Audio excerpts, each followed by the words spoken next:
तनाव मुक्ति, उसके उपाय। हाँ, तो तनाव का कारण इच्छा है। भगवत गीता कहती तनाव का कारण फल की इच्छा है, फल की आशा है।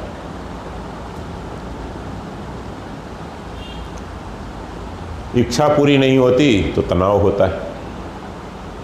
तनाव का मेन कारण क्या है कि हम इच्छाएं करते हैं, आशाएं करते हैं दूसरों से, और वो आशाएं पूरी नहीं होती तो टेंशन होता है, दुख होता है। संन्यास से पहले हम दिल्ली में रहते थे, तो दिल्ली में नगर पालिका वाले क्या करते थे कि पानी निकाल देते थे, बरसात के बाद पानी को पंप करके निकाल देते, पंप लगाकर निकाल देते। क्यों? बोले महाराज ऐसा है कि जितना पानी स्थिर रहेगा उतना मच्छर पैदा होगा, और मच्छर पैदा होगा तो उससे डेंगू होता है।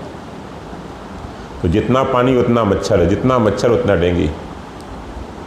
तो उससे हमने सीख लिया कि जितनी इच्छाएं उतना दुख, जितनी इच्छाएं उतना दुख। इच्छा कम रखो तो दुख कम होंगे। तो ज़्यादा तो यहाँ वृद्ध लोग बैठे हैं, दो काम करते जाओ तो वृद्धावस्था ठीक होगी। एक बढ़ाते जाओ, एक घटाते जाओ, एक बढ़ाते जाओ, घटाते जाओ, एक प्लस एक माइनस, एक प्लस एक माइनस, दो काम करना है, एक प्लस दूसरा माइनस। क्या माइनस करना है, क्या प्लस करना है? इच्छाओं को, वासनाओं को, कामनाओं को, भोगों को, संग्रह को, इनको माइनस करना है। जाने आने को, रिश्तेदारी निभाने को, डाई कर कर के शादियों में जाने को, इनको माइनस करना है। और ध्यान है, भजन है भगवान का, कुछ दान है, 10% नहीं कर सकते तो 5 से शुरू करो। 10 में तो बीपी हाई हो जाएगा आपका। अगर हम संकल्प करा देंगे कि 10% करो श्रीवास्तव जी, तो आपका बीपी हाई हो जाएगा। हाँ, और कुछ भी हो सकता है। तो कम से कम 5% तो करो, शास्त्र कहता 10%। तो दान बढ़ाओ, सेवा बढ़ाओ, ध्यान बढ़ाओ, भगवान का जप बढ़ाओ, सत्संग बढ़ाओ। सत्संग, सेवा और भगवान का स्मरण। सत्संग, सेवा, सुमिरन। सत्संग, सेवा, बोलो, सुमिरन। ये 3 चीज़ें बढ़ाते रहो, सत्संग, सेवा, सुमिरन। और 3 चीज़ें घटाते रहो। मन से इच्छाएं घटाते रहो, वाणी से बोलना घटाते रहो, और शरीर से करना घटाते रहो। मन से सोचना घटाते रहो, नेगेटिव सोच सोच के, चिंता कर कर के, पोते का ऐसा हो जाएगा, नाती का ऐसा हो जाएगा, सोच सोच कर खोपड़ी खराब करते रहते हैं। तो मन से सोचना कम करो, नेगेटिव सोचना कम करो, अपने लिए भी दूसरों के लिए। वाणी से ज़्यादा बोलना कम करो। आप कम बोलोगे तो घर में आपका सम्मान रहेगा। बहू इसलिए नाराज रहती है कि ज़्यादा बोलते हो आप। गलत बोलता हूँ? बोलो, गलत बोलता हूँ, सही बोलता हूँ? सही बोलता हूँ, क्योंकि जिस स्कूल में आप पढ़ते थे उसमें हेडमास्टर था मैं, इसलिए सही बोलता हूँ। तो कम बोलोगे तो घर वाले नाराज रहेंगे, खुश रहेंगे। जितना ज़रूरत है उतना पूछो। कोई पूछे तो बोल दो, ना पूछे तो मत बोलो। सुनना चाहे तो सत्संग की बात सुना दो, ना सुनना चाहे तो मत सुनाओ। खिलाना चाहे तो खा लो, नहीं खिलाना चाहे तो मत खाओ। ये सूत्र है हमारे महाराज श्री के। खिलाना चाहे तो खा लो, नहीं खिलाना चाहे तो जल पीकर भगवान का स्मरण करो।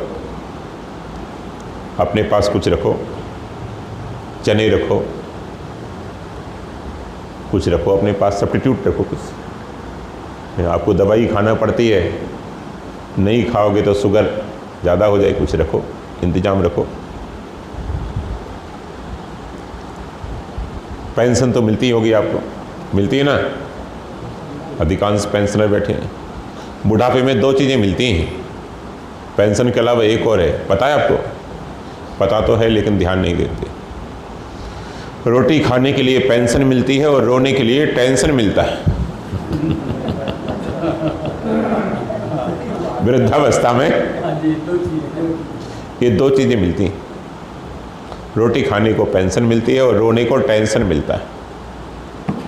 दो चीजें वृद्धावस्था में। जीवन भर कमाते रहो और दौड़ते रहो, करेली से नरसिंहपुर, नरसिंहपुर से करेली, करेली से नरसिंहपुर, नरसिंहपुर से करौली, दौड़ते रहो। बुढ़ापे में दो चीजें मिलती हैं, रोटी खाने को पेंशन और रोने को टेंशन। ये दो ही मिलती हैं। बताओ कोई तीसरा मिलता है? तीसरा कुछ नहीं। मौज मिलती है, आनंद मिलता है? कुछ नहीं मिलता। विश्राम मिलता है? नहीं मिलता। रोने को टेंशन मिलता है, खाने को पेंशन मिलती। ये दो वस्तुएं मिलती हैं वृद्धावस्था में। तो पेंशन तो है ही आपके पास, आप रखो, अपनी व्यवस्था रखो। कोई खिलाना चाहे तो खाओ, मिलना चाहे तो मिल लो, सुनना चाहे तो अच्छी बात, उसके हित की बात सुना दो। तो कम बोलो, सत्य बोलो, हितकारी बोलो। वाणी के 3 तप बताएं भगवत गीता ने, 3 नहीं, शरीर, मन और वाणी तीनों के तप बताएं। 17वें अध्याय का 14, 15, 16 3 श्लोक हैं। अनुद्वेग करम वाक्यम सत्यम प्रियम हितम च यत् स्वाध्याय व्यसनम चैव वाङ्मयम तप उच्यते। ये वाणी का तप बताया। अनुद्वेग करम वाक्यम, उद्वेगकारी मत बोलो। बहू से ऐसे मत बोलो लड़ाई हो जाए।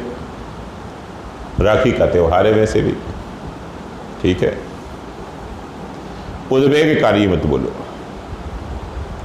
जिससे उसके दिल को ठेस लगे, ऐसे मत बोलो। अनुद्वेग करम वाक्यम। और सत्यम और प्रियम, सत्य भी प्रिय हो।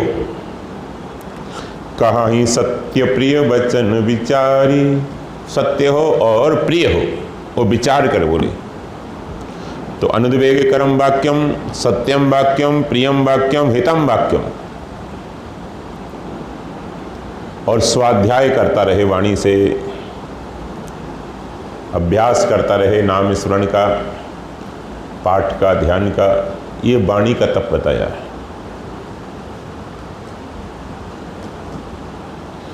वाणी का सुर सुधार लो, बस हो गया भजन। वाणी का सुर सुधार लिया तो भजन हो गया। भजन क्या है? वाणी को संभाल लो, संभल कर बोलो। वाक्य रचना आ गई आपको तो आपका सम्मान होगा। ये वक्ताओं की पूजा क्यों होती है? लाखों रुपए लेके सुनाते हैं। मैं तो नहीं लूंगा, भागना मत आप। क्या है? ये वाक्य रचना जानते हैं, अच्छी अलंकार जानते हैं, वाक्य रचना जानते हैं। ब्रज में कहावत है, वाणी हाथी पाइये, वाणी हाथी पाऊं। पहले के राजा लोग नाराज हो जाते किसी से तो उसको हाथी के नीचे कुचलवा देते थे। गलत बोल दिया, राजा की निंदा कर दी, अपमान कर दिया, तो राजा हाथी के नीचे कुचलवाता था उसको। करेली का हो चाहे बरेली का हो, हाथी के नीचे कुचलवाता था। और वाणी अच्छी बोली आपने, सजा कर बोली, तो राजा हाथी पे बिठाकर सवारी निकालता था पूरी करेली में। नई बस्ती से पुरानी बस्ती, दो ही है ना, नई बस्ती पुरानी बस्ती, हाथी पे बिठाकर सवारी निकालता था, शोभा यात्रा निकालता था आपकी।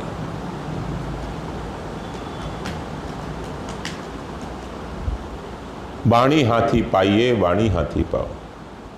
तो अनुद्वेग करम वाक्यम सत्यम प्रियम हितम च यत्, हितकारी हो।